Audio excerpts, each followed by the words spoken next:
Back again, ladies. Yes, sir. Yo, Afo, how you doing, man? I'm feeling good. New settings, bro.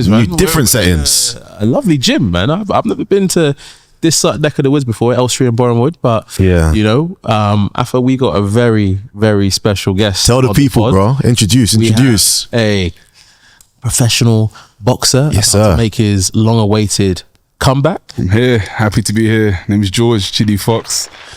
Delighted to be on the show with you guys. Hey, bro. It's good to have you on, man.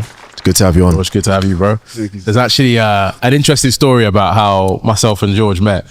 I had just had a white collar fight at Loughborough, and I was feeling myself, knocked out. I didn't knock him out, but I beat some random you at Loughborough, and I was like, yo, feeling myself. My uncle. You saw a future? Yeah, I saw a future. And if you know me, I'm crazy about my boxing. So I said to myself, my uncle said to me, yo, let's go down to the gym. I know the owner of this gym, George's dad. And he was like, yo, let's get you signed up. And then that's how I met George. That's how we met. Yeah. Unfortunately, I was going to my next question. But, do you know what it was? That gym was more a commercial space anyway. Yeah. Timing wasn't right. That's what we'll tell us. Okay. Definitely. Yeah. Well, everyone's welcome. Everyone was welcome. Everyone was welcome. apart from I'm joking. Nah, George, but look, bro, good to have you on, man. Yes. We want to know everything about you. What's been happening this past couple of years, but also tell us about how you got into boxing. So, yeah, first of all, in terms of getting into boxing, father, boxing coach, Don Charles, boxing's been in the family. It's been in the DNA. Yeah. I learned how to box from probably the age of about 11 when I first learned the art of boxing, and then subsequently sort of got into the amateur scene, amateur circuit, started competing around 17. Okay. And, then it led to me to turning professional.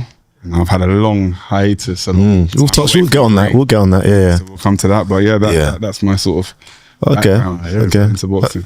And obviously, I follow you on socials, and I know that you have some great takes. And I've seen you on Talk Sport as well. Sure. On Seconds Out, doing all the YouTube stuff, man. So more than just fighting, you've got a boxing brain and know the history of the sport and everything behind it as well, right?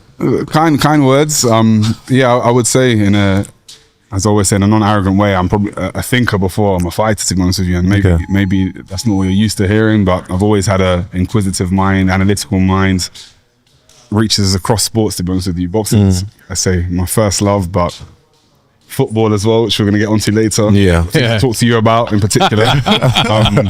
But yeah, I'm happy, always happy to discuss the fine art and all its finer details. Bro, so going back to 11 years old, getting into boxing, was there any fear involved?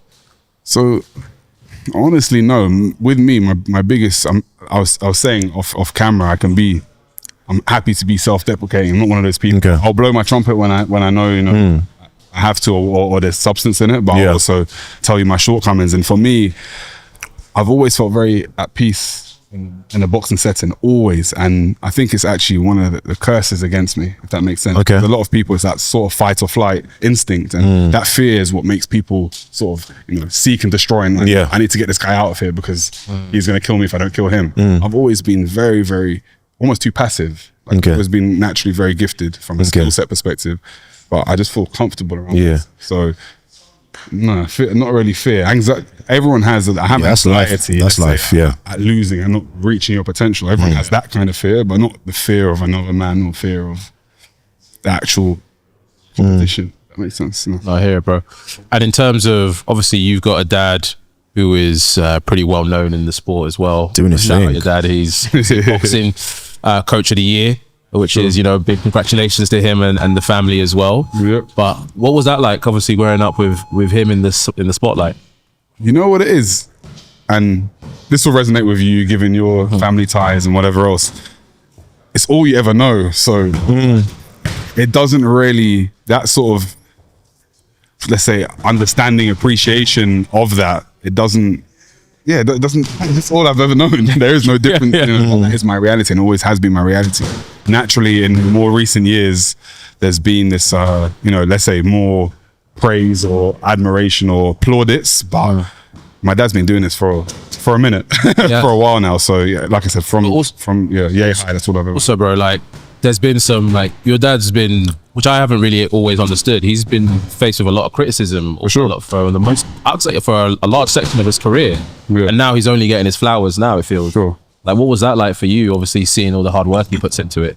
So the interesting thing about, I suppose, any sport, but particularly boxing being an individual sport, is you are judged on your fighters, relationship, and this is not a diss, because like we're going to talk about all of, let's say his projects, his experiences, but my dad was known for Derek Chisora. That was his, his first project in boxing. That was also Derek's first professional coach in boxing, and they have a sort of love-hate relationship. It's almost like a distant father and son. I've known Derek since I was 11 years old, so a hell of a long time now. 20 years. Yeah, 20 years of hell. But yeah, Derek has so many things. The intangibles, he's got incredible balls, heart, desire, courage. We all know how he's a lion. Yeah. And I can never ever take that away from him. But from, let's say, a technical perspective, he never really showcased my dad's teachings. And naturally, as a consequence of that, you'll be judged as a fighter. But it wasn't the teachings.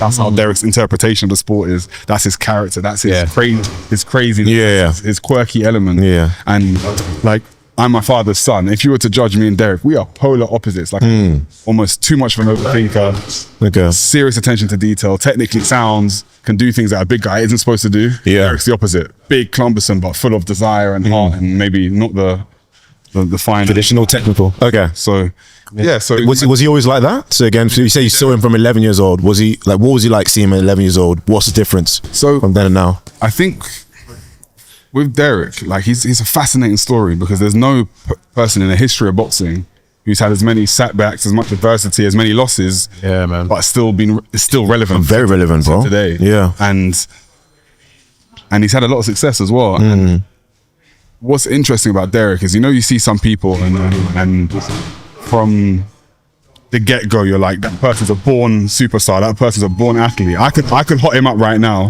He is the opposite of that. This is not a guy that you would have watched in sports and said, this guy's born to be great at sport. He's not. I'm gonna tell you an exclusive right now. Drop it. So Derek was born in Zimbabwe. Okay. And rugby was one of the big, course, out there. So he wasn't playing as part of the rugby team. So when the players would get injured, it's like African mentality, old school. These days there's more sports science, whatever else. But he would run onto the pitch as a medic, pour water on where they're injured and give them, they'd have sliced oranges and give them an orange and then run back off the pitch. So this is not a guy. So it's good that we're talking about rugby. This is not a guy that you would have seen at 12, 13 and said, this kid's destined for sport. He's done it all. Not even done it all, but this guy wasn't meant to do it. He wasn't meant to do it. And that's what makes the story special. That's crazy. He's an outlier. Yeah. He is the exception. No, fair. Yeah. Fair. Nah, I think the story about Derek and like his craziness and everything, and obviously one of the things that I remember most about, I think my first introduction to your dad would have been David Hay. Sure. He bottled me. He glassed me in Germany. Yeah. Like those were crazy times, man. Crazy times. But anyway, look, there's a lot going on in the gym right now. But I wanted you to obviously your dad's in the gym. He's training. Who's he training right now? So he's training a cruiserweight prospect, Juergen Uldedaj, Albanian fighter. He's actually fighting on April 5th on a heavy impact show, the Joyce Hergovich show. Yeah. There's a few other fights in the undercard. There was meant to be Lawrence Okolie and Richard Riakpo. Yeah. Unfortunately fell through. You've got David Adeleye v Jamie Shakeva. Guy actually boxing amateurs, and yeah, he'll be on that show. So tune in, support him, watch it. Yes. He's definitely a serious talent. Yeah, we will do, bro. So let's get back to you now, man. Yeah. Because obviously when I met you, you had just started on your pro career. Sure. And things was rolling. Yeah. I was seeing how slick you were. Like I said, I followed you on socials for a minute. I've been seeing how slick you are in the gym. And then you translated that into the ring, and then there was a break. What happened, man? Hit a wall. So this is actually something, and I made a promise to myself. I made a vow. You would have seen, I haven't given any interviews on it, any conversation on it, and I was very purposeful and sort of intentional about not saying what I'm about to say. However, given we're talking about almost 3 years, bro. So 3 years has elapsed, a long time. So you know when people sort of had a setback in my fight, I lost on points. Funnily enough, the TV network had me winning. I wasn't happy with my performance myself, but we knew what we went into that fight with no training preparation. Like I'd just come back from COVID, no BS, hence why I've taken I didn't want to come out. You know, people come out with excuses. People don't want to hear that. Now such a long time has passed. I had no preparation for this thing. I had one sparring session before the fight. No pads, no running. My dad would verify this, and we just believed in my natural ability because I was fighting a quote-unquote journeyman. I believed in my ability to just outpoint the guy and just do what I have to do. And after round 2, I pulled my dad towards me in the corner and I whispered in his ear, I was like, Dad, I got no energy whatsoever. I can't breathe. Wow. Not anxiety, I just had no set. You know when you can't grip your fist, just weak. And we deployed it. He said, listen, just box smart, be very, very again, intentional. Just pick the work that you be selective about what you throw and try and nick rounds. And the TNT sport had me winning 5 rounds to 3. The first 5 rounds, I barely got hit with a punch. The last 3, I went down I just hit a wall basically. Didn't get the decision. I wasn't happy with my performance. Rolled on a week later, ended up in hospital, and then I've then been on a long route with my health where I had pneumonia 4 times. Wow. I've never said this, I had my lungs drained of fluids. I have had a lot of sort of respiratory problems and reoccurring illness, which plagued me for the best part of 18 months. So bro, why weren't you doing training during the COVID bit? Was it just because it was COVID and then you couldn't do anything? Okay, so you're unwell during COVID as well. We went to, it was in preparation for the fight, we went to Granada. There's a sports center in Granada, high altitude. I forgot the name of the place now, but we went there. There was a trainer, a fighter, a cruiserweight called Arsene Goulmarian, preparing for a world title fight. My dad was there to train him. We all went to high altitude, and then within 2 days of being there, I felt seriously ill, and I was confined to a room there. And we knew if I told them I was ill, it'd be all political, quarantine, sent, whatever. So I just stayed there, didn't do any training. Had to get the flight back home. My dad stayed out there. My dad joined me the night before the fight. We still chose to fight. The reason why, I know in hindsight it sounds so stupid, and it was stupid, but we'd just gone through COVID period itself, and I lost about 18 months of my career. I was in a predicament. So you just feel like, I need to move. I need to go, I'm good enough to do this. Let's just go for it. And it backfired, but in a way, it was always going to backfire because of the health issues that I was carrying at the time. It would have happened. If I was in there with a more dangerous opponent, it might not have gone. No, seriously. You're right, bro. That was my path. That was my destiny, and now it's up to me if I'm going to do something about that. Bro, that's tough, because again, I think when people have their tough moments, especially something like that, where you've gone in, you think, it's going to be, I'm not saying light work, but you're going to handle your business, keep it moving. So like mentally, as you're doing the fight, how are you handling that? As your dad's saying, just get the rounds. Did you feel like you'd won at the end of it? And then afterwards, how did you manage the emotions? So, in all honesty, I was scoring rounds as I was boxing, and I wasn't happy with my performance. But I think you often find in boxing, this happens a lot. So you'll tune into a fight, and let's say there's a favorite. And there's a guy that's a massive underdog, and the massive underdog will be doing better than you think, but it doesn't mean that he's winning the round just because he's doing better than your expectation. Does that make sense? It happens a lot in boxing. So you go into it thinking this guy should be destroying this other guy, but therefore he's losing, but he's still not losing. And not to I'm not dragging him into this because he's actually a friend of mine, but there's a boxer called David Adeleye, the same opponent as me before. I think the fight before, either 2 fights before, and TNT Sports, a 6-rounder, and TNT Sports, the same commentator and the same team, scored the fight 5 rounds to 1 to the other guy. And they gave it to David, who's my boy, and there was a lot of sort of like uproar about the decision publicly online. Again, I thought it was a close fight myself. A lot of people felt that the other guy won convincingly.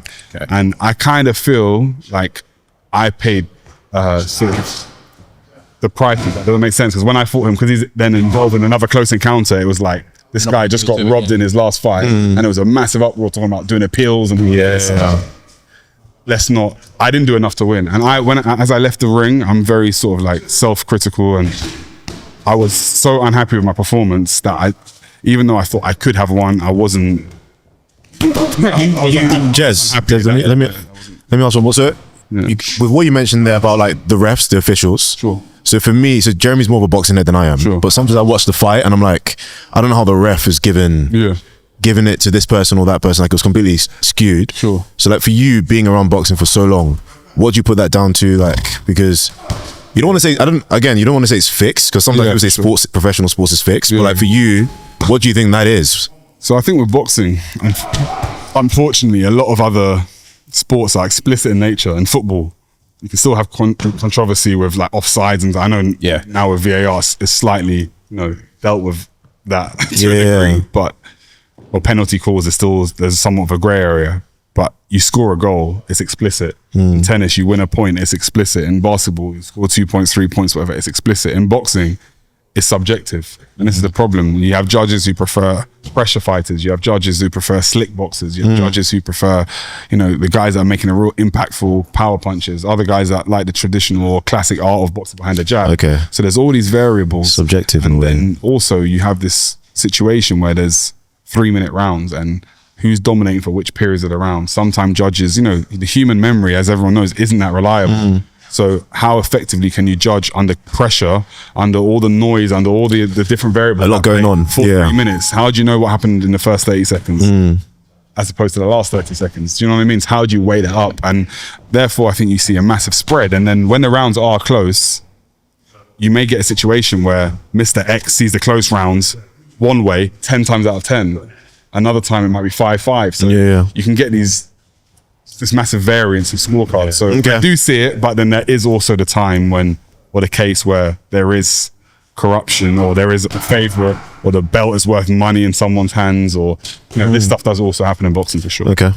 I think that's also a skill from the fighter as well, being able to control the judges as well. Yeah. Because I think someone who's perfect at that is Usyk, right? Sure. Like he knows how to like end the round well. Yeah. He knows how to make sure that he catches the flashy moments to ensure that the judges side with him as well. And Floyd was a master at that. Just knowing Floyd.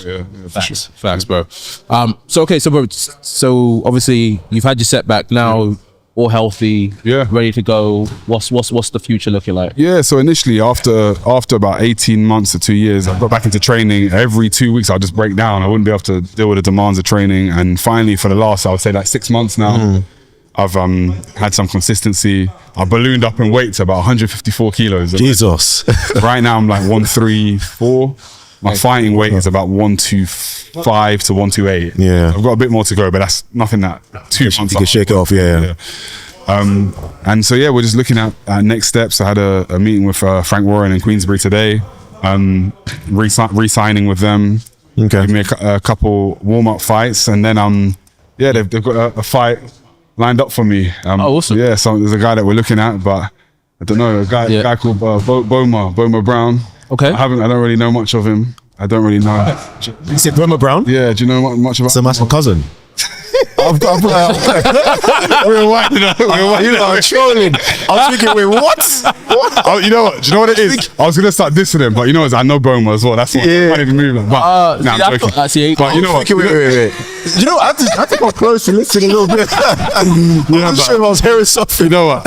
I was gonna be more ruthless with it. No, that's what I was expecting. You know what? I can't do that to another Nigerian brother. But the truth of the matter is, where there's a lot of heavyweights on the scene. You've got the guys that are a bit more advanced. Yeah. You can say obviously Daniel's at the top of the tree, and you've got Fabio Wardley under that, and then you've got Moses Itauma in and around there. Then you've got David Adelaide and Jamie Shakeva. Yeah. Then you've got Boma through. You've got loads of other younger guys. So the truth of the matter for me, I'm experienced. I'm a veteran in this thing. I've been on this for a long time. So I need to have a quick couple warm-ups just to knock the cobwebs off, get the ring rust out, and then, even though it's family, that they are the kind of fights that we need. So, we will be there. We will be there.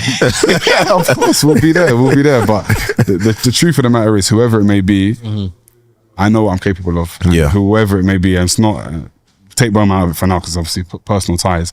Whoever's before me, it's just about me. Like it's a me versus me challenge. Right? the saying, my biggest enemy is my inner me, and that's what it is for me. I'm just gonna focus on, as cringe or cliche as it can be, on being the best version that I can be possibly.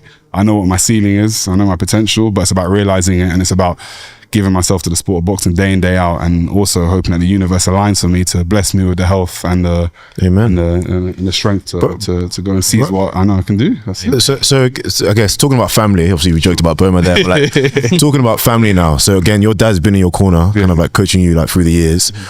Do you feel he coaches you differently to other boxers? Because again, I always feel like, what's that dynamic like of a parent and a child? So on that note, I think the first thing I would say is that my father never forced me to box. So I went through my studies. I had a bit of an unconventional educational route where I was going to pursue something, dropped out. Right. Did well in school, to be fair. And then I just wanted to pursue boxing. And so there's never been pressure from my dad's end for me to become a boxer or be a boxer. Yeah. And truthfully, of course, a father, there will be bias, but boxing's dangerous. And again, I never had to box, not for financial reasons, not for other things. I didn't have to box, but my dad's seen what I'm capable of and it frustrated me. The one thing I would say that probably pains me the most, my dad's got this burning frustration inside him. If you actually sat with him off camera, and this is not to diss any fighters that he trains, but he's seen what I can do. Do you understand? It infuriates him. He knows, But yeah, in terms of that dynamic, we do clash, we do clash. To be expected. He's highly emotional when it comes to me. He's an emotional guy anyway, my dad. But with me, it's very emotional. And I'm very headstrong, very stubborn. I often, when we're doing sparring sessions, I might be in-house. I tell my dad to do the corner for the other guy and stuff. Okay. I like to have, I don't know, man. I need to work on it. I don't like to be told too many in-fight instructions. In the corner, fine. When I'm in sequence, I'm trying to break down patterns, collect data, collect information, and then when I'm hearing like stimulus from the outside, jab, do this, but I get very frustrated. There must be something autism in me, bro. Because I'm deadly serious. I get this sort of, and I hear noise and I start bugging out. And me and him clash. So even when you're sitting back in the corner. No, when I'm in the corner, I'm all ears. Okay, listening. Listen. Okay, cool. It's my time, it's my 1 minute space to hear because he's got a different perspective than me. Understand? So it's an opportunity for me to hear from my corner. I'll never disrespect them in the corner. But during the rounds, I like to have. And you can still hear it? Of course, especially sparring. Okay, sparring. Okay, sparring. Okay. Sometimes the adjustments are necessary, but I prefer just my personal thing. Okay, I got you. To learn in the act and then go at the end of the round and go over. What's been happening. Makes sense, right?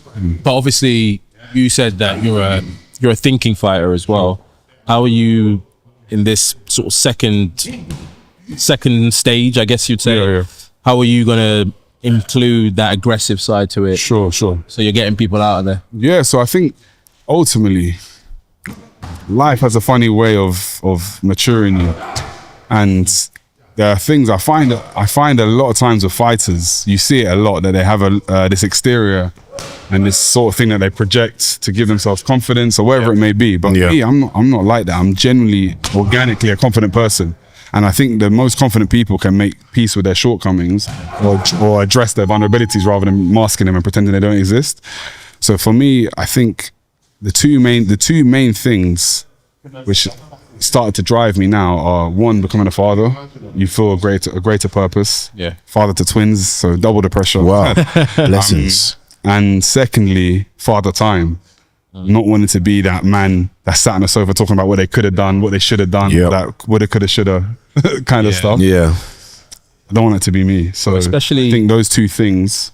Let's say, especially in this time right now for heavyweights, it's booming. It's never been better. For sure. It's never been better for you to be a heavyweight. Yeah, for sure. With Uncle Turkey throwing money at you guys. Hey, splashing the cash. To be in that circle. Yeah, no, 100%. And you know what as well, and I've learned, I've always been very respectful, but a big problem that I've had as well is when you're coming up and facing these journeymen, half of them don't speak the same language as you. There's no press build up. There's no back and forth. I'm a very competitive person, but it requires a dance partner. Do you feel me?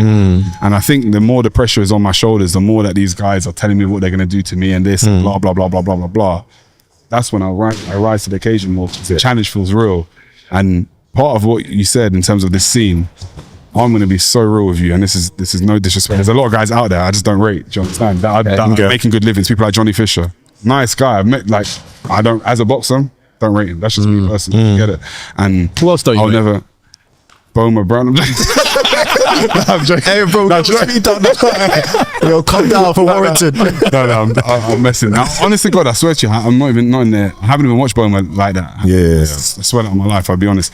There's a lot of these guys. It's not, I have to respect everyone. I respect Johnny Fisher. He's got knockout power. Yeah. Do I rate him as a boxer? Not really. Like, not really. Do I like him as a person? Yeah. Yeah. Do you get it? Like, there's loads of these. We could go through them all one by one, but a lot of them, especially the heavyweights, like someone like Moses, I rate. Moses Itauma, I rate. I still think he needs to be tested. Like, I still think that there seems to be I don't know, there's this culture of sort of getting overexcited. I'm not saying he could become the next best thing. I'm not saying he's not, but like, he still hasn't fought a live opponent. Yeah. That's the reality. When you're looking at these people like Marius Wack and these people, they're not the old guys over the hill. They haven't come to win. And what I've noticed even with that situation is a lot of the guys on the domestic scene, the likes of your Bowman, the likes of your, okay, he's gone past it now, Fabio Wardley, the likes of your David Adelaide, all these guys will come to win. They'll come to hurt you and come to knock you out. But Moses hasn't gone for any of that route. They've bypassed that whole route and sort of said, we're going to fight people. I wouldn't be surprised if, Pulev, Robert Lennis, these guys that they've lost. They're on the back end. They've lost any fire. 150 kg, dead man. Beyond that, there's fire in their belly. They're not really there to win. Yeah. These young, hungry guys, even though I said I don't rate his boxing ability that much, like Johnny Fisher, they come to hurt you and they come to knock you out. They come to win. Do you get it? So like, until Moses starts beating some live opponents, then I'll say, you know what, you're the truth. But until then, the jury's still out. Okay. You mentioned the younger scene that are coming up. What about that older back branch of heavyweights? The AJs, the Usyks, the Tyson Furies. Obviously, you sparred with a lot of those guys. Yeah. So I guess what I'm asking is, tell us a little bit about what they've done for the sport and like what you see their like ceiling being right now. Like, yeah, I mean, with Tyson, obviously he's retired, as we know. Let's see if he comes out of retirement. Tyson, I don't believe that. Yeah, you know what? With Tyson, I'll be real with you. Out of all the guys, I've done rounds when I was young with AJ, but majority with Fury, with Dillian Whyte, with Joe Joyce, with Derek. Mix of most like the top guys in the UK scene. Out of all of them, Tyson's always been the most genuine to me. Okay. The most genuine. And it's interesting because you see the character online, the histrionics, the show, the bravado, and people think that maybe he's the biggest bullshitter of everyone. But when it's away from the cameras, when it's on a let's say man-to-man level, he's like a handshake man. I can trust his word. Okay. I can trust his intentions. Whereas other people wanted to sort of assassinate their character, but they may be very presentable for cameras, right? And on off camera, different thing coming or going with it. So I can never say a bad word about Tyson. And of all the people that I've mixed with, honest to God, he's been levels above the other guys. That's just really, yeah, for sure. I think he's been levels above them. So like with Tyson, you'll be in camp for a week with a few of the other top guys as well, top prospects, and you'll be hustling to land good shots on him in a week of sparring. You'll have to earn your shots. Okay. With other guys, you might step in, you might feint, throw a jab, and the head will go back, and you're thinking, okay. Heavyweight boxing is different, man. I say it to people. It's an outlier sport. It's not the same as boxing. You go to the welterweight category, you go to the lightweight categories. These guys are serious technicians. They can punch, they can box, they're calculated, they're thinkers. These are world-class athletes. Yeah. Heavyweight boxing is big lumps with a bit of discipline that get in and have a tear up. And that's why when someone is exceptional, they rise above the rest. Someone like AJ, what he's done for British boxing and world boxing, incredible commercially. As a boxer, is he that good? Not really. He's athletically incredible. Yeah. Not an incredible boxer. It's not. But that's why you can make it as a heavyweight by having one or two exceptional attributes. Yeah. It's not really like that. Do you know what I mean or not? So, I guess for me, what I'm intrigued is with all those guys that you've boxed against. So if you're going to take bits from like their games or their game of where you say like they're dominant at or what they're good at, what would you say for each of them? What? So Fury. You're about to cost someone right now. Yeah, I was about to. So Fury was hard work. Like, not. It's a weird one. Not to the degree where he would like really hurt you, but his range control, the length of his arms, the variety of his punches. Just be peppering you. It's very awkward to get any kind of rhythm. And me as a guy who likes to sort of dictate pace, I'm not really a pressing fighter trying to work my way inside. Yeah. It was a lot of a standoff, but it's tough work for sure. And I learned a hell of a lot from him. Okay. Stuff that I haven't been able to be put into practice, to be honest with you. I hope, I vow to do that. Chisora, just relentless. He's someone who, and this is what I was saying about the self-deprecating side of me, where I can admit he's someone that right now, let's say, without any camp or whatever else, he would drown me after a few rounds. You get it? Like, because he would just empty the tank. 4, 5, 6 rounds, you're not really sure about like his level. If that makes sense. You're not gonna be in there and think, this guy ain't going away. This guy is amazing. You know? It's not. You don't really get that vibe from him. Like, he's just relentless. His kind of style is like, if you can't swim with me for 12 rounds, because it's hard to knock this guy out. You get it? It's not someone that has been put away by many people. Right. It's like, he forces you to swim. Can you swim with me? And can you swim with me for 12 rounds? And if you can't, he'll drown you. That's basically his style. But he's just more, relentless pressure. But I'm also quite biased. I've grown up around him. I feel like I know his holes. I know what he's not good at. But that's Derek. AJ, incredibly strong, incredibly powerful. Can take you out at any time. Sometimes I feel like people underplay. Now you give me your opinion. Underplay how technical he can be. AJ, yeah. Speak your mind. Speak your mind. If you disagree right now, Jeremy. So you're trying to bait me. It's fine. I don't mind. It's a safe space anyway, so we're good. We good. I don't even if it's an unsafe space. I'm not really. AJ, what AJ I always give him credit for is he's constantly trying to elevate himself and improve himself. So when you say from a technical perspective, I don't know if technical is the right word. I would say from a boxing IQ perspective, he has the savvy to sort of set up certain shots, and to you know what I mean. I know what you mean, man. And he's learned that as he's because he's late to the game. Started boxing at 19 or so. Which, to be fair, explaining to coming back to other sports again, it's like you can't have success in football starting at 19. There's a few cases, maybe I think Ian Wright as well, and Jamie Vardy. Picking it up at 19 as well. Picking up football at 19? Yeah, it's not. Yeah, that's myth. So as for the technical side, I wouldn't mix the two. And let's use Terence Crawford as a reference. Terence Crawford left the fight of AJ Dubois and said, man, I was disappointed, man. He was like, he said he couldn't block a jab, couldn't defuse, and like, honest to God, like there's some basics there that I'm telling you that he can't do. Like, I've seen it. He doesn't, his parry defense, questionable. How he can sort of slip shots and stuff, questionable. He's got 2 or 3 trademark things that he likes to do, where he's like to set up and pull back and shoot the right hand. Like, this is a guy that's a world champion. He's done incredible things in the sport. I can never take that away from him. But technically, I wouldn't say he's technically sound like that. Did you have Dubois winning that fight? Because it felt like most of the world didn't at the time. So this is the thing. Even my dad knows this. Even though I'm in camp, I'm always objective, or I try to be objective.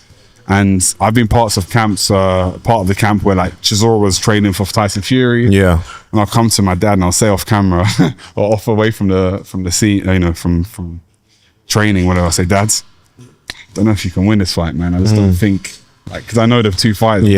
I'm not seeing the necessary things to be able to. What, as in you don't think AJ could win the fight? Or Daniel? Like Chisora Fury. I'm just giving you Chisora Fury. I don't know if Chisora can beat Fury. Like, even though I'm part of the team.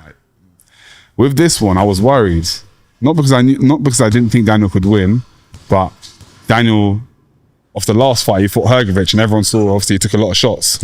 And the common consensus was you can't take that kind of punishment from AJ. So I was concerned that if he made errors, AJ would capitalize, which is what comes back to what we were saying before. Less than technique, he's got the IQ to punish you, basically. However, again, it's not intangible to him, but one intangible people don't realize is they don't understand how hard Daniel Dubois hits with both hands.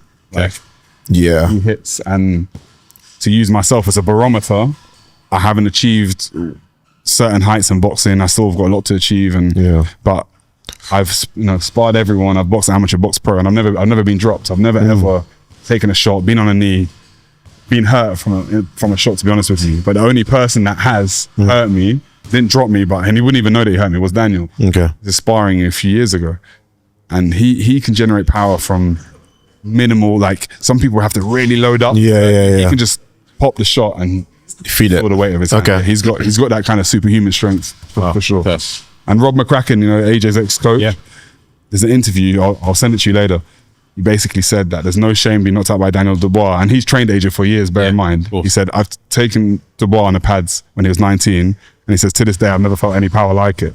And that's someone who trained Joshua as well. Yeah, so powerful monster. So, he's hella strong, bro.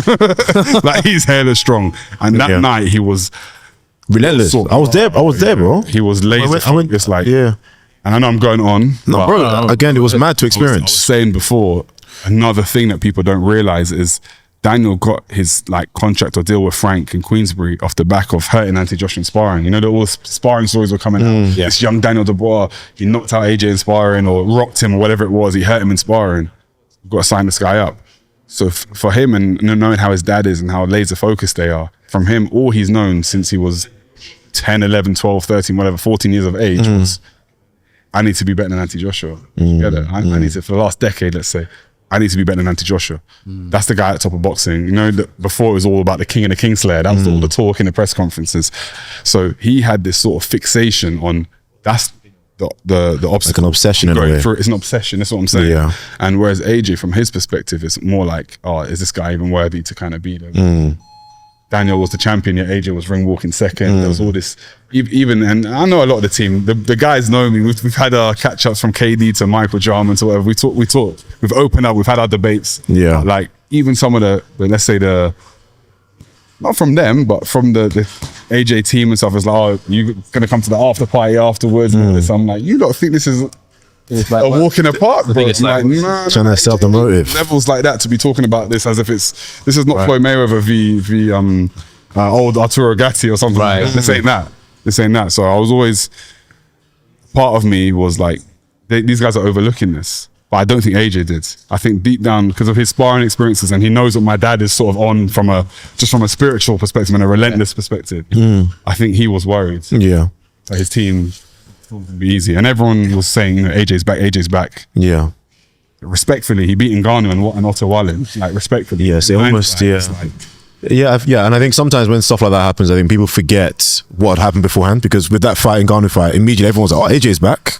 And it seemed like his confidence is back. In that they thought that was because the way Fury had such a hard time with it. And then got moved to Otto Wallin as well. Fury had such a hard time with it. And AJ dealt with them easy. I think that's why everyone was like, but Jez, you remember what I was saying to you though? But when I was speaking to Boma, said he was a part of the camp for Dubois' fight against AJ, and he was saying how he was like, I think Dubois was going to win the fight. Because he was saying like, he using the word live, active, strong, like power out of nowhere, and relentless. And he showed it on the day. Like again, I was sitting next to guys from Under Armour, and like within the first round, their man were like, "Oh yeah, it's done." And I was thinking, like, "Yo, like how is it already done?" But they're like, "It's a long night. It's done." What I'm saying to you guys, look, just don't count him out just yet. AJ, don't count him out just yet. I think he's got something to give back to the sport before he goes. Yeah, for sure. But one thing that's I don't mince my words. Like me, I will criticize someone and also praise them. The two things can coexist. It's not me. Who am I to tell a guy that's been a multiple, time champion of the world that it's done. I can't say anything. I can't. Like, I can speak as a fan. Let's just remove me. Forget I'm even involved in boxing. I can just tell you my analysis. I can never, ever, and I would never dare try and put limitations upon another man, because if that person goes to the lab and works on themselves spiritually, physically, mentally, technically, any human can achieve anything. Do you get it? Like, with the right environment and the right approach. So I would never ever do that. I'm not entitled to that. I'm not God. Do you get it? So no, I hear it. But I can just tell you, I think the only thing is, I hear what you're saying, but there becomes a time in life, particularly when you started boxing late, where you hear the voice, like you're training, you hear mummy's voice in your head, you hear your mum saying, "You've got 300 million in the bank, son, you don't need to do this down, anymore." relax. The days that you have to go through hell, it's like, do I need to do this? I want to do it, but am I committed to this completely. So that's my concern with him more. So how much of boxing, again, naturally as an athlete, you think is a huge part of it, but the mental side of boxing? Because again, like something like that, when you've been dominant, and all of a sudden you get, again, I think back to Andy Ruiz fight, when he got knocked, got rocked on that one. How much does that impact someone? Yeah, for sure. I mean, 100%. I think it changes person to person based on personality types, personality profiling. I feel like someone like Derek has been through hell. Yeah, hasn't seemed to guarded approach other people. You know, like I think it stems back to the like being a born fighter or whatever else. Yeah, you know, some people enjoy pain and punishment. Real talk. Others are, you know. I don't want that. Get me out. I definitely not trying to get involved. I found out recently that I would be considered heavyweight. If I was, there's no chance. Heavyweight is what 92? Yeah, but around, I think it's 92 or 94, but around. Okay, if it was 94, then maybe we're good, but I ain't no way. You'd be boxing, but you'd shed weight though. If you're boxing, you wouldn't be boxing. Okay, fair enough. I was getting nervous. Nah, you would have. Okay, we thank God. But let's you're a big AJ fan, yeah? Yeah. I'm not gonna lie, but I love the guy. He was the one that got me into boxing. Yeah, well, no, sorry, that's not true. Like, I got into boxing because of my dad, and he was obviously telling me, just like most, I think, black men of his age, watching Ali. Yeah, of course, no doubt. And he would share stories of it. And then I was playing at EA Sports Fight Night, and I was like, bruv, I love this. I love this. Like, Gatti's my favorite fighter of all time. I just dissed him as well. Just dissed him. Hey, yeah, this is good. It's mad. But yeah, like I love the sport, and I think I'm part of that crowd that were so affected by like when AJ came up and like a Nigerian North London as well. Yeah. But anyway, you mentioned something around, you know. Sorry, I'm just quickly moving on. I'm this AJ. I'm this Boma. Who's next? And I'm this Man United fans from London. No, we haven't got to that yet. We'll come to that. Yeah. But in terms of motivation, you were talking about like someone like AJ who has like 300 mil in the bank. Sure. What's his motivation? For you had 18 months ago, you had twins. Sure. Tell us about your motivation for them and, you know, how that's changed. Damn. Yeah. Bro, it's a lot. It's a lot. Listen, blessing. I always wanted sons. I always wanted boys. I'd love a daughter as well. I would, but I always wanted sons, and having my two boys, definitely a massive part. It's also a huge disruption. Yeah. Let me not lie to you. The first 6 months to a year is just fighting fires initially. But like I think when you talk about a man in life, to have purpose is everything, to be inspired, and like the whole process of breathing, the inspiration, like you have to be inspired to live. Do you understand? So for me, it's an extra purpose, but it's, rather than it falling or just being turned into words, I need to manifest it into actions, and that's what I'm prepared to do in this following series of my life. Hey, bro, we're here, man. I'm backing it as always, man. I've been backing it in the background. I'm gonna be out here, man. But even after all these, don't worry. After all these stray shots that you've sent in, bro, how could you not be? No, I love Gatti, but the fact that I referenced that, I could have referenced. Yeah, you could have referenced. You could have referenced anyone. But yeah, you know why? Threw me off though. Really? Yeah. Well, you tune into the Gatti Ward fights, yeah. Yeah, bro. Yeah. Wait, so we won't spend too long on this, but sorry. I obviously fight night, was playing with Gatti, and then they have like the storyline setting, and then you learn about the trilogy between those three. Sure. I watched those fight. Like he's kind of like a tragic story as well. About his life, and I was just like someone who just goes in the ring a little bit like a Chisora. Yeah. You know, took his losses, had some amazing wins, and he just left it all out there. Sure. So that's someone that I highly rate. But bro, did you play the Undisputed game or you didn't bother? I don't play games anymore. I hear it. I had to buy it just for the same feeling, man. Fight night is just different. It's just different, man. Those were the good days, but I used to that one. I definitely used to slap everyone in our boy. Yeah, you can have that one, not FIFA, but you can have fight night. Bro. You can have fight. We're not getting back to this, bro. Do you play FIFA? I don't play games anymore. I don't play games. There's money to be made. I used to slap Afo. That's bro. Over and over. We're not getting on this conversation again. Speaking of football, we just touched on football. Before we go football, no, but no one's ever. People know about me. Trust me. Why does everyone think they're the baddest guy? Everyone thinks they're the baddest guy at FIFA. Everyone says the gangsters when they talk about FIFA. Off camera, we're going to pull this up. Yeah. When I show you on seasons, 150 and 1, I'm going to show you.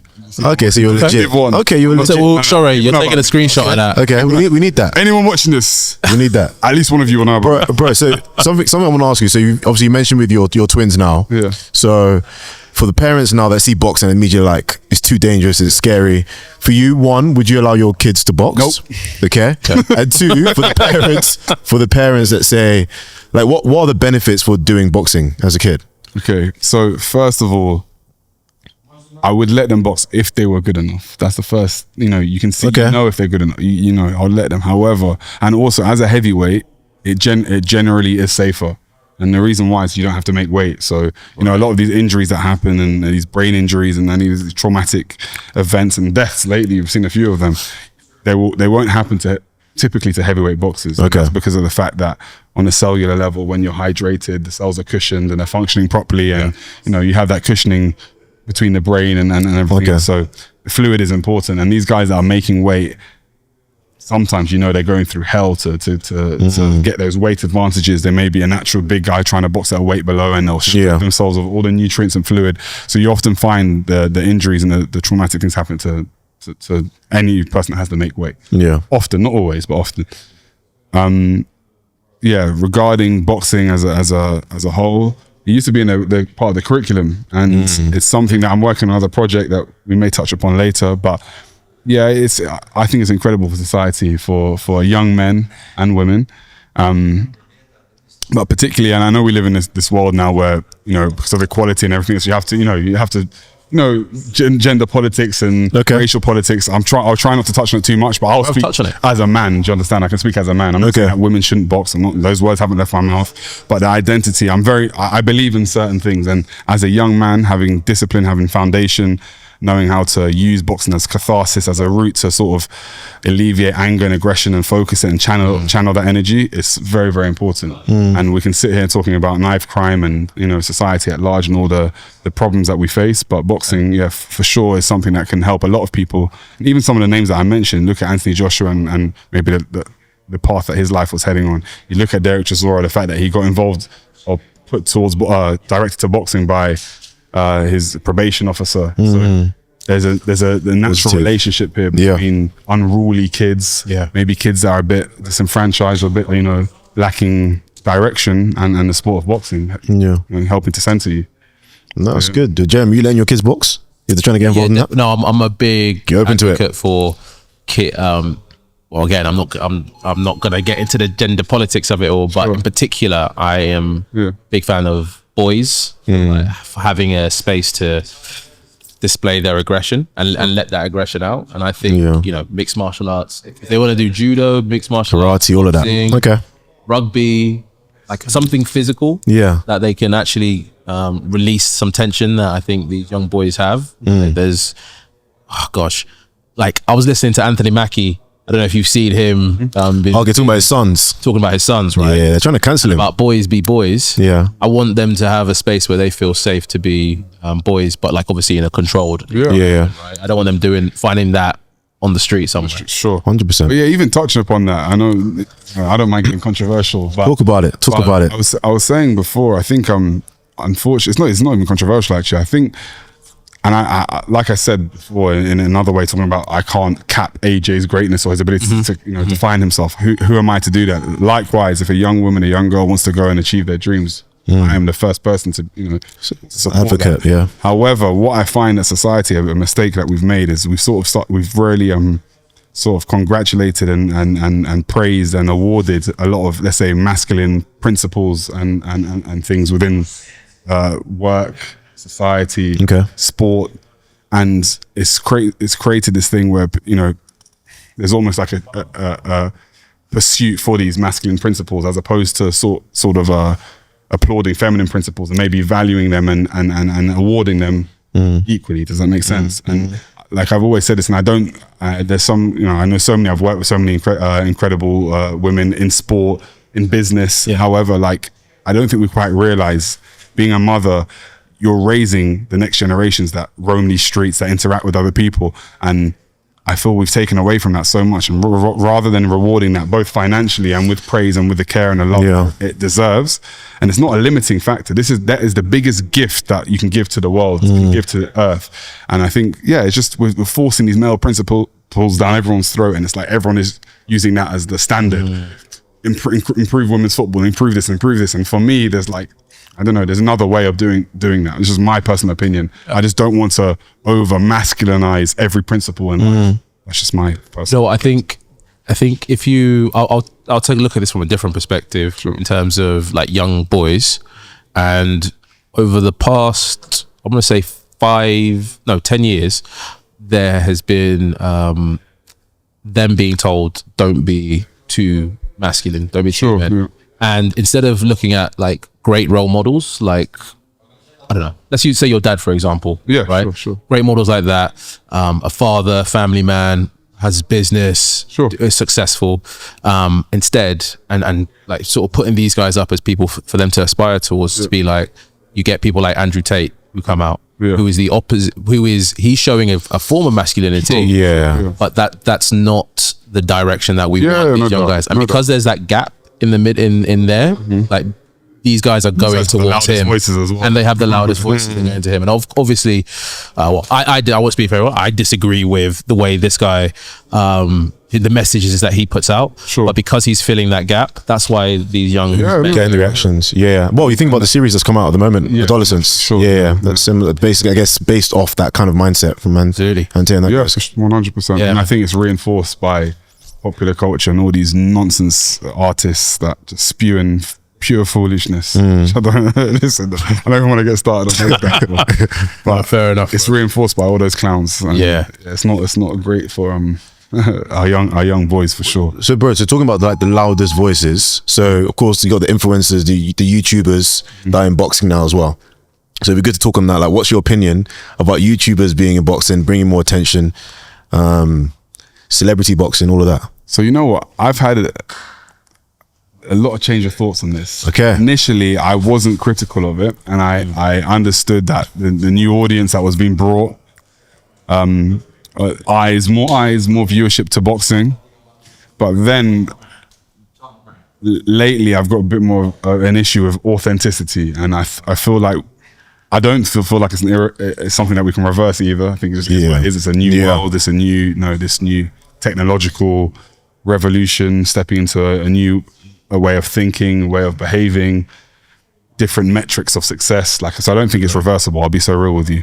However, man, I've got a personal problem with it at the moment. I don't really like this ironically, we're doing a podcast, but this is, but this is, I feel like it's from the heart. It's open. It's I'm not into this clout chasing, fake narratives, saying things to be, you know what I mean, to cause controversy and bring eyes to whether it's a Twitter or X post. I'm just sick and tired of it. And you got these guys like Jake Paul just waffling. It's not organic, and it just becomes bullshit basically. So I think, I won't knock a man for making their money. Do what you got to do. You're hustling. You're making generational wealth. I get it. They're leveraging a following that they've earned, like, well, fair play to them. I can, again, two things can coexist. I can salute them on that, but at large, this synthetic sort of society that we're creating, I'm just not a fan of it. That's all.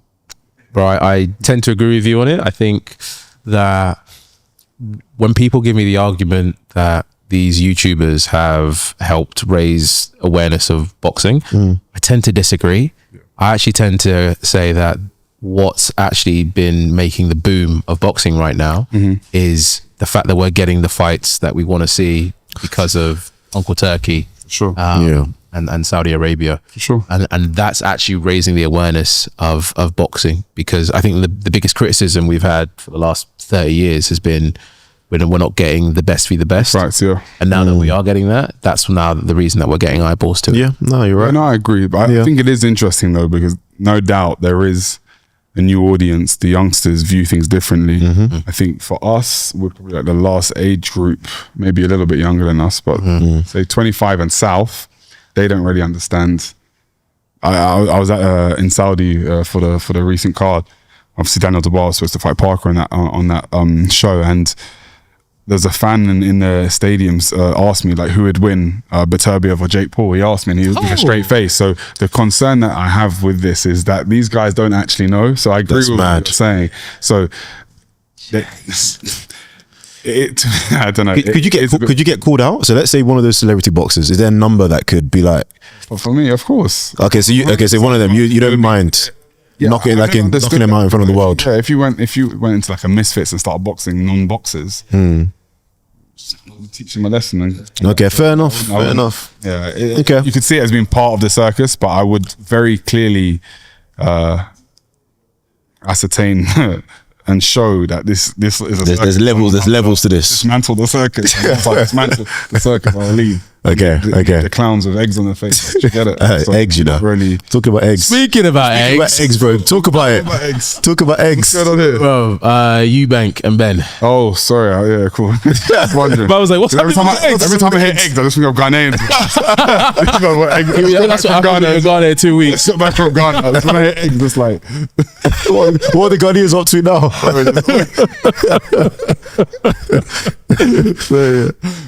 Yeah. But what are your thoughts on that? Because I think I'm not going to call it a circus, but I feel like a lot of people feel like these guys are just living off the name that their fathers made and getting a quick buck from it. I think there's genuine hatred there, man. There's genuine hatred there, and I think it's almost generational hatred. But in the blood. That one, I don't. Of course, they're exploiting previous rivalry, current rivalry, the drugs episode, the drug scandal. There's loads of undertones. That one, I'm all for it. They both.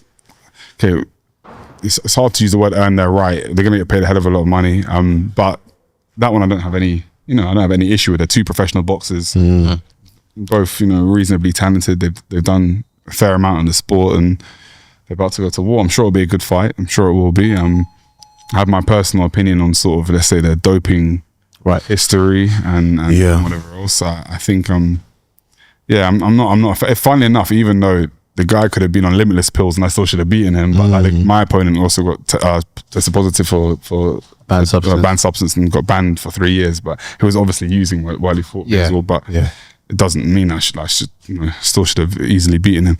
But the point being, boxing is just dirty, man. When it comes to people failing drugs tests, what are the repercussions? It's just.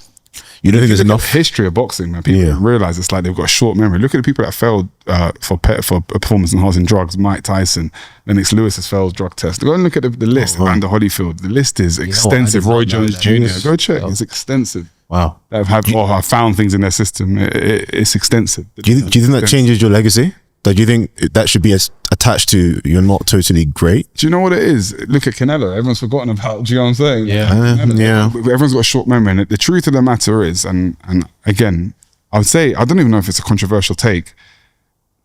There was a UFC, I forget the show, the exact number, but there was a big UFC event. I'm not sure if you remember. Nate Diaz came out and said, everyone's juicing, man. And Dana White was like, don't be saying that. Yeah. And the truth of the matter is, man, even when you look at the amount of 100-meter sprinters, practically all of them been clocked using PEDs, bar Usain Bolt. Yeah, that's a big problem. While people can, I can't say for sure that this person done this, or I can only go with law of averages. But you look through across sport and you look at some of these football players, they're playing 3 times a week, 90 minutes, right? And you look at it, I just think that the elite athletes get elite treatment with elite doctors who are ahead of the testing agents. You'll never touch that stuff. I never have done. I probably should have done. Actually, you can never speak for certain, but the only person that, from my understanding, I've never seen. I can't say who has, who hasn't, but the only one I know also is Derek, that I know. He just did it organically, but. And this is not me accusing every athlete. Again, I don't know that, but I'm just using a bit of common sense, looking at the amount of people that have been caught, cycles, even the Klitschko's, the way they used to go to Germany and have certain tests. Yeah, I hear it, man. They were doctors as well, weren't they? So it's so obvious, bro. And you look at some of the relationships with some of these guys, like the new guys, the ones that wear the snack t-shirts, like Shakur and even Boazzi was with them. And this is not me, for the record, this is not me accusing these guys of being drugs cheap, but the guy he's the doctor, he's the main guy. He now works as like some kind of what's the word to use, advisor to VADA. But he was Lance Armstrong's doctor, and he was bypassing all their tests. So it's like, do you know what I mean? Yeah, I don't like the crossover. But do you think it's obviously there's the argument that it's more dangerous in combat sport? It's dangerous, right? That's what I'm saying. I don't. So do you think there should be a higher consequence? For sure, like just a straight ban. For sure, and I think that. And Derek also said this, I think, and I don't mind people don't like me for it. I think the higher ups, the powers that be, the likes of your Eddie Hearns, that see that happen and then just wipe under the carpet because there's money to be made. I don't respect that. But I almost feel as if, again, for like the average fan, when you hear stuff like that, sometimes you feel like, oh, he said he didn't do it, so maybe he didn't do it. But again, with a lot of professionals I speak to, a lot of them, they say that if it's there, it probably definitely did happen. Do you know what it is? I'm sure there are cases, just like anything in life, there are people that are locked up in prison for murders. Do you understand? Yeah. Like there will be cases where people are genuinely innocent, and it's hard. It's like an example to use, which is not about drugs, but like you'll understand the equivalent. After this recent fight with Dubois Parker, everyone's like, Daniel Duck Parker. The amount of comments I see, and the unfortunate thing, the whole perspective is shift. 90% of boxing fans think Daniel Dubois dodged Joseph Parker. I even had an argument with a guy online today who was part of Tyson Fury's team. Not an argument, but he put something on a post. I was like, bro, you know me personally. I'll tell you, like the guy was sick. Like what do you, like, I fell sick a couple of weeks back. I just didn't have a world title fight. People fall sick. Like woke up with swollen glands, ill. And respectfully to Joseph Parker, I know he's a man in form, he's doing well. This man just jumped in the ring with Hrgovic, who was 18 out of 19 knockouts. Anthony Joshua, who's a known knockout artist. And all of a sudden you're going to decide, okay, no, Joseph Parker is a step too far. Like, be serious. Sure. It's good you're saying that, though. Paid a lot of money, like £9 billion for it. Come on, bro. Like, let's cancel that because Joseph Parker is so elite that I wouldn't dare. So dangerous that it's just, and you know, on that note, I don't mind, you know, I always address these things. And I'm the last person you'll see to start playing race cards, to do this, whatever else. And it's a mixture, it's not just race, but people, they don't want to see anyone on top. Now Daniel's become champion. The minute he's there, all the vultures are out. Oh, this is happening, oh, that's happening, oh, he's dodging this. Like, serious, man. Because sometimes just give people their flowers. Sometimes give them their props. Yeah. It's an underdog story. He was never, it didn't look like he was going to be here after a couple of defeats that he suffered. And now he's on this mad run. And now everyone's telling him, oh, he's scared. He's like, grow up, man. It really frustrates me. I know some of these guys, I'd smack them if I saw them as well. I'm deadly serious. I don't know these internet people there. Everyone's got too happy, the axis of opinion is too much, and they're just spewing all kinds of. Do you think it's a British media thing, or do you think it's just British media? British culture. It's a problem ingrained in British culture. It doesn't seem to exist in American culture as much. Okay. And I'm dual heritage. I'm British Nigerian, and I'm very proud to be British Nigerian. It's not someone, you know, you get some people that they hate to be British, or they hate this kind of resentment. I'm not like that, but I don't like the mindset of. When people are doing well, they're desperate to see them fail. Look at Tyson Fury. When he was, you know, he was the underdog story. When his chips were down and he was going through whatever depression he was going through and stuff, everyone resonated with the story. This guy was loved. As soon as he gets to the top, this guy, Anthony Joshua, same thing. I want to break you down. Criticizing personally, I want to break you down. So there's this, and all it is a projection of one's own shortcomings in life. That's all it is. And then everyone these days, they're conspiracy theorists.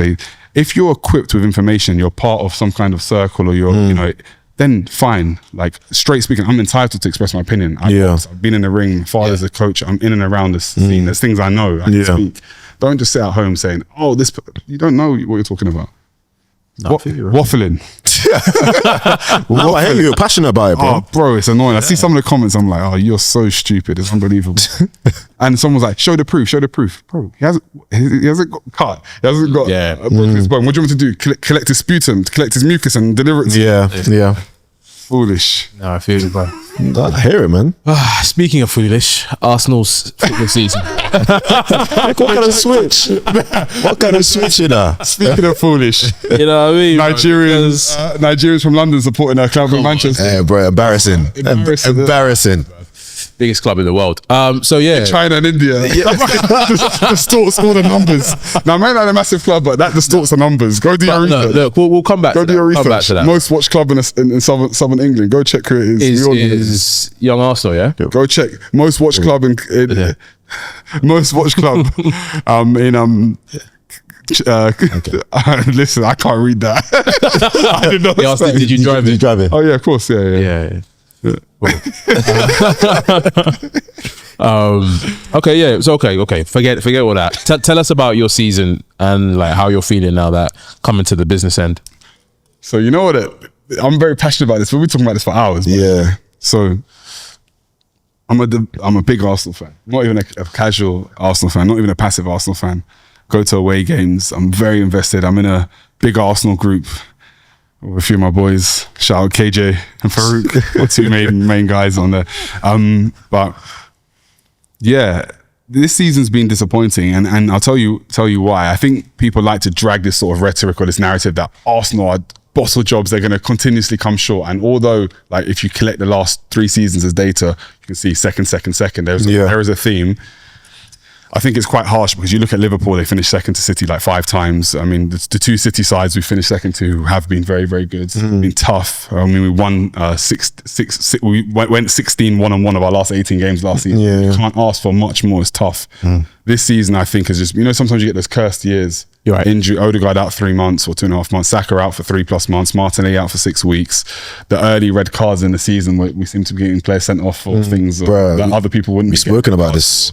And then we sort of, personal. There was a gap between Liverpool, that accumulated quite quickly to 5-7 points and 8 points. And then on top of it, not to be too conspiratorial, but with the whole David Coote allegations with Liverpool, and there seemed to be this kind of favouring of Liverpool, and this year it just seems to, and things just worked out for them. And with Arsenal, we've been playing now without a number 9 for the last few months. It just hasn't been a good season, and it's something that I kind of wrote the season off.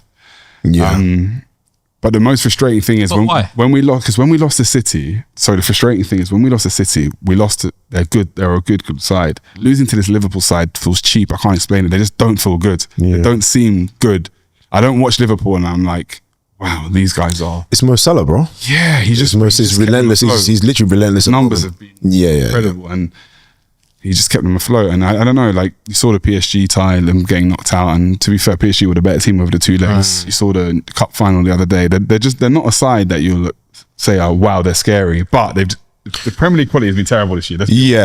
Shocking, like shockingly bad. United, Tottenham. The standard that we've had at the top of the table for the last 3 years, maybe even 7 years. It has dropped considerably. Okay, and but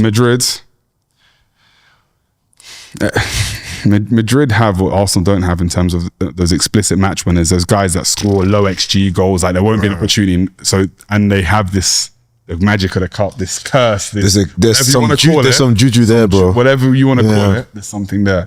However, I think for us, the leg I'm actually worried about is the home game, and there seems to be this theory that it's better to bring people back to your home ground second leg. I don't actually believe that to be the case in this kind of fixture.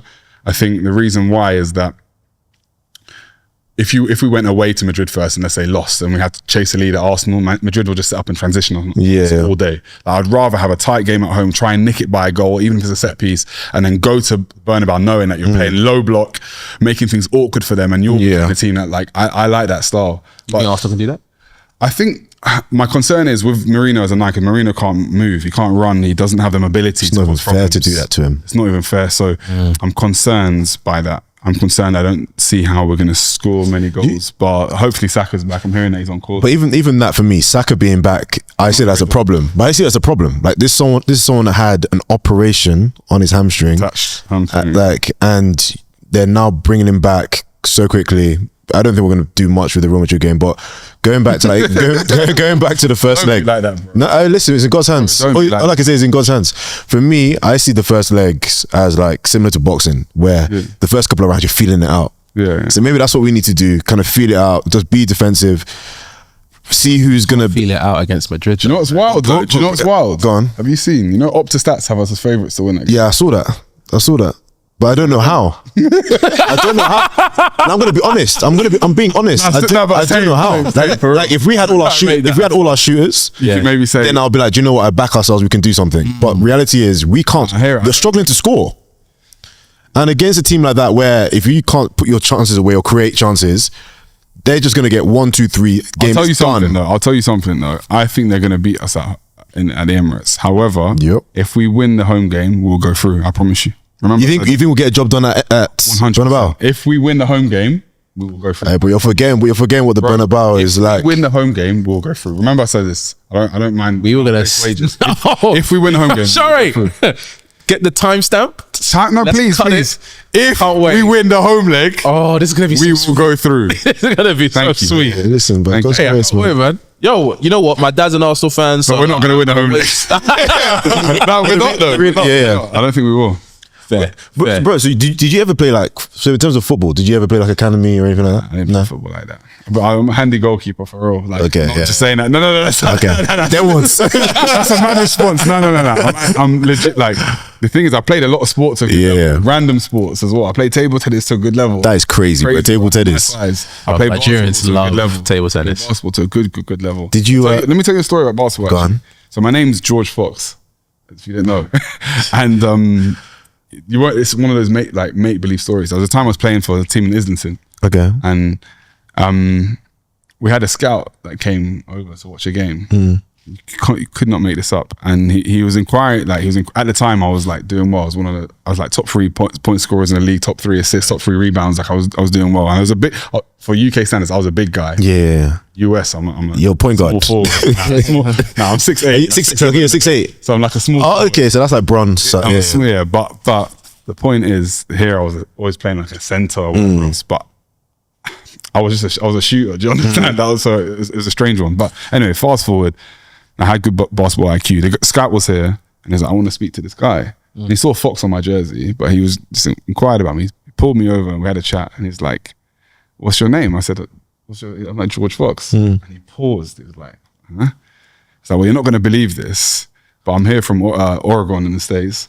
I'm here from the George Fox University. That is mad. From the George Fox University. I think their team was called the Bruins or something. And they're looking at like some UK talent to bring over on some scholarships program. And they actually offered me not a place, but to come over and trial and stuff. Yeah. And my dad had just gone, he would verify. He just said, no, I don't He's good here. The US. Did you ever consider rugby? Never played.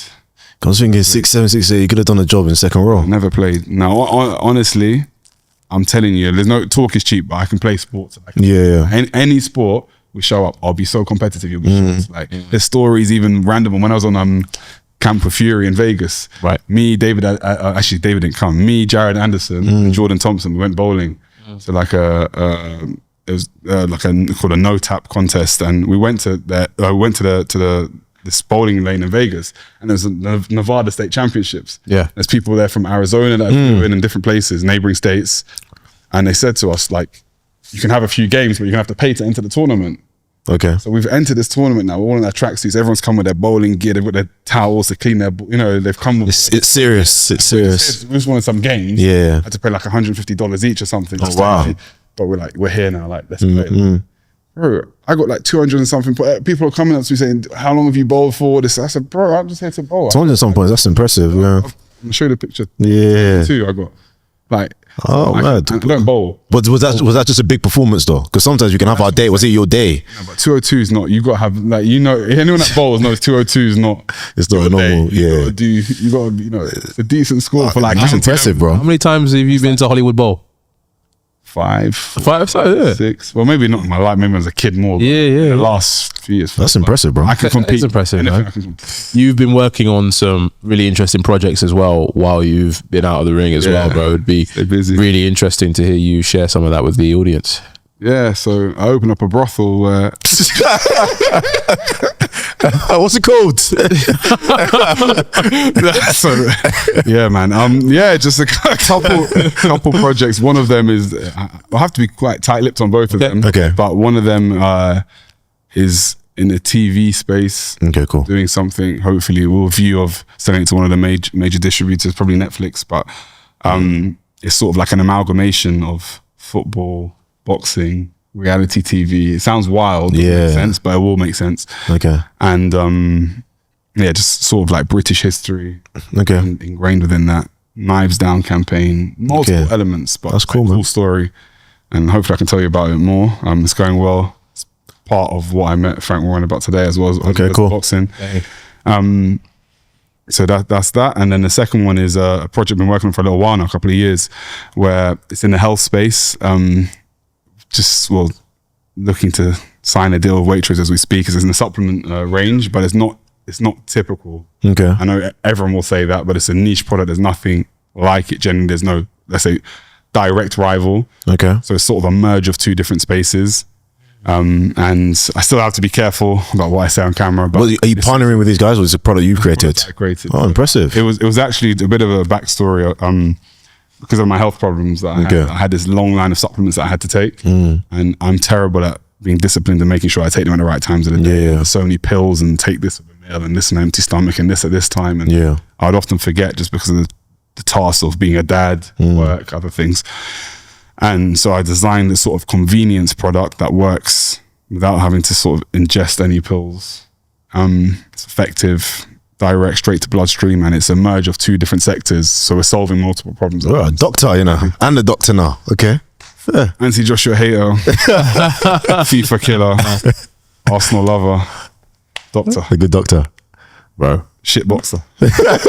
No, I'm intrigued. So let's say, let's have a bit of fun here. So let's say now you were Uncle Turkey. No. We should make it happen here. So let's say.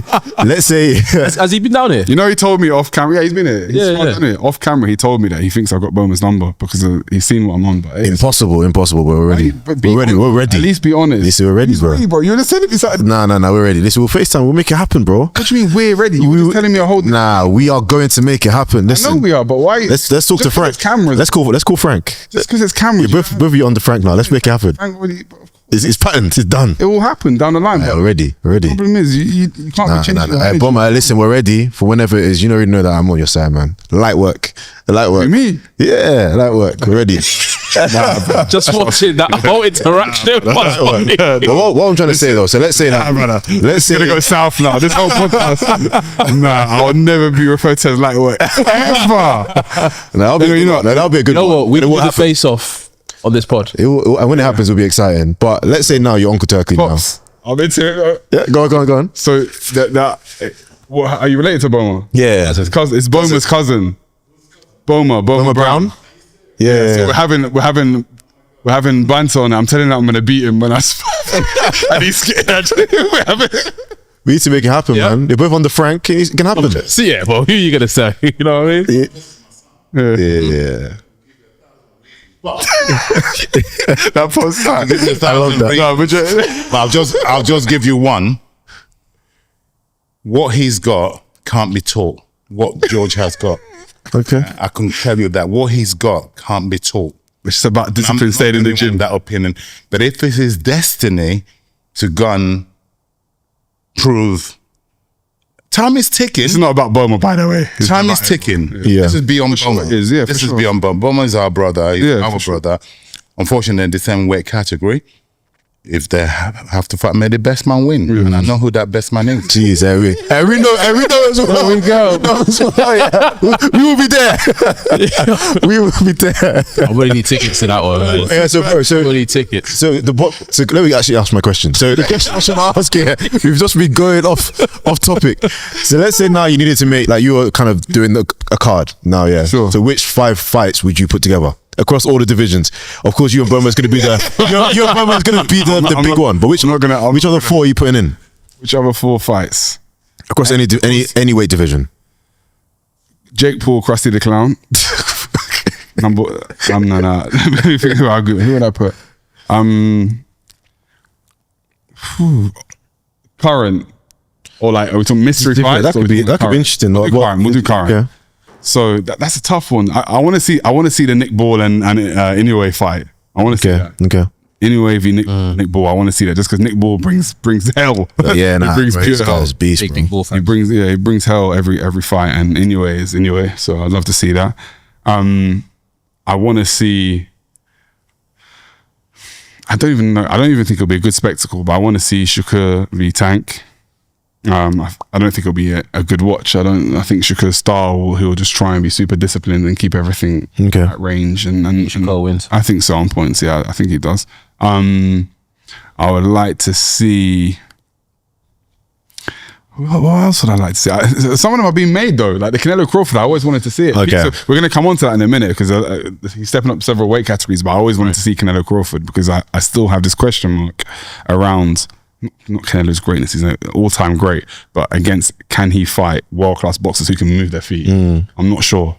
Like I'm genuinely not sure. World-class boxers who can move their feet, like Bivol, like Floyd.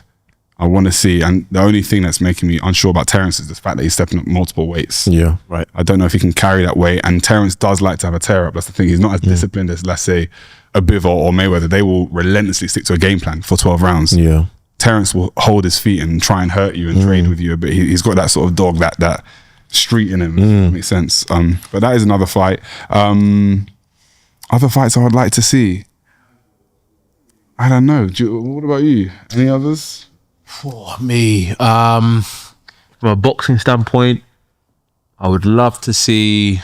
I want to see Dubois Usyk again, and that's a pure personal thing, and that's not. And I know for like I'm not delusional. Usyk, so it's an interesting one. Yeah. Usyk dominated the majority of the first fight. There's no need to lie or to. We understand that, but what people don't understand about boxing, what makes it so special, is like, let's say, a football. You have 90 minutes to score the most goals to win a game. In boxing, it doesn't work like that. You could be getting peppered, but it takes one moment. Yeah, you can train for one moment and you can win in one moment. And that's what we felt we were robbed from the first time. You see the consensus again. A lot of the people who are big Usyk fans say it was a low blow. Majority of people, I spoke to actually Tony Weeks and Richard, is it Joe Cortez or Richard Cortez? Joe Cortez, the two Hall of Fame referees, and they both, because we're actually thinking of doing an appeal at the time when I went on TalkSport, and they both said it wasn't a low blow. Yeah.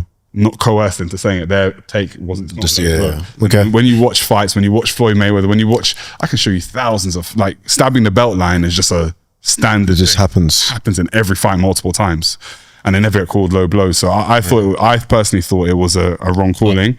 And I think on that note, just I'm going to give you a couple of things on that note. What was very interesting, one, and please I urge anyone to go rewatch this, the physiological reaction of Usyk. When you get hit low, no matter what sport we all see, you gesticulate to show like you kind of reach for that area, the private area, and it's like a doubling over motion to show that you've been hitting the balls. And we all know the feeling. Watch him, didn't do that. He sat there and he's looking at the referee first of all, not claiming that it was a low blow. He didn't claim it was a low blow until the referee paused and was like, what am I doing here? This wasn't supposed to happen. Yeah. It was Ukrainian Independence Day. They're in the middle of a war. Let's call it what it is. Zelensky gave a big speech. It was in Poland because it couldn't be held in. It was all there to basically. It was Usyk's show to give you know what I mean. Yeah. A show of it was his solidarity. Yeah, homecoming, and I'm not. No. There was a script. There was a script, and it went against the script. And all I'm saying is, forget the conspiracy, forget what I'm saying. Go watch it yourself. Watch the knockdown again and watch the reaction of Usyk, watch the reaction of the referee. There was a big pause and no one knew what to do. And then they just called it low. And Usyk, his whole body from a physiological perspective, we even went this deep when we were looking at anatomy and talking to people and doctors. He's shaking, his arms are shaking and his body was sort of like convulsing, like watch it again. He was in agony. And I know that he knows that. Whatever the ruling, I understand it being called low. I'm not like, oh my God, how did it get called low? I can understand it being called low, but I know what he felt, and what he felt wasn't a low blow. He felt his body shut down on him, and I know that for a fact. Like I know that for a fact. But so it needs to happen then. But then that finally happen. So how come? Well, yeah, I guess you've been asked this question before, but I'll ask it anyway. How come Daniel didn't jump on him afterwards then? So this is the thing, man. I think people forget. Imagine this, and it's not like blowing, tooting the horn of my dad or saying that, But you have to remember, my dad, they've since Fort Miller won, Fort Hergovich won, and Fort AJ won, in which they were underdogs in all three of those fights. Yeah. And my dad had been with Daniel. Imagine it was quite an abrupt exit from Shane McGuigan, as you know, is well documented. My dad was working with Daniel for about, imagine, like 9 weeks and going into fighting Usyk, probably trickiest operator you could prepare for. Southpaw, it's hard to get sparring for. He was actually sparring Moses Itauma for that fight. Oh, okay. But the point being is that it's a hell of a hard fight to prepare for, let alone when you've got no relationship with your fighter. There's no real faith or trust in the, you know what I mean? The coach, it was just a random get together. The industry didn't even see it coming. It happened through a few mutuals that just said, Don's the man for your son, to build him spiritually and mentally. Because my dad is that coach before anything. He'll get you believing in yourself. Yeah. Okay. And Daniel needed that, as we can see. Daniel needed that. And I think what is really frustrating me, again, when you see these sort of guys online saying that we don't want to see Dubois Usyk and this one, it was an easy fight. How are we just forgetting the progression that Daniel's made in the last year and a half? We can't just dismiss that. He's a completely different fighter today as he was that day. Yeah. And we know, and there's people like myself behind the scenes who, again, sounds like I'm being arrogant, but like I studied this sport. We have devised a game plan of things that we know that Usyk doesn't like. And I know not based on my opinion, based on fact, based on industry knowledge. Okay. And he will now go into this fight with renewed confidence, renewed hope, genuine knockout power in both hands, and I truly think it's something we need to see given the controversy over the first fight. Usyk is better than him technically. Usyk has a superior boxing IQ. Usyk has had 350 amateur fights. We know all of this, but Daniel can knock him out at any time. And this new Daniel, as we saw with the AJ fight, just trust me. People don't know what he's on. I'm telling you, it's serious. Smoke right now. Yeah. So how do you feel? Obviously, you've been around Dubois for a minute now. How do you feel if you had to go in the ring with him? Because I always wonder, like, how does it feel to go in a ring and compete against someone that's your boy, family? Yeah, it's a weird one. It's boxing, man. Like we all have to, we all believe in ourselves. Like right now, I think the key, and I said this before, I keep saying the same thing. We keep coming up about me being both confident but self-deprecating. I have to earn my stripes. Okay. I'm not going to sit here saying I'm ready to fight Fury. I'm ready to fight Usyk. I'm not. Do you get it? I need to get back in the ring. Get some wins under my belt. Prove that I even belong at that level. So that's the first thing that you have to do. I know what I've done in sparring. I know hence why my dad spoke with that confidence. I'm the same.